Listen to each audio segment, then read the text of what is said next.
Paano mo ginagamit ang buhay mo na pinahiram ng Diyos? Ginagamit mo ba para sa kanyang kapurihan o ginagamit mo lang para sa pansarili mong kapakanan? Kanino ba nagmumula ang ating kalakasan? Lahat ng meron tayo, yung lakas na binibigay sa atin, kaya tayo nakakapagtrabaho, kanino nagmumula ito? Sa Panginoon. Pero sa pag sinabi mo, attend ka Bible study? Wala. May lakas pa ako, gumawa ng pan. Marami tayong reason para hindi po natin tugunan kung ano yung pinapagawa sa atin ng Diyos. Halimbawa, binawi ng Diyos yung lakas mo, makakapagtrabaho ka pa.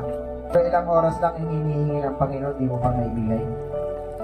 Minsan ang mga tao talagang pagdating sa gawain hindi maganda, tuwang-tuwa pa no?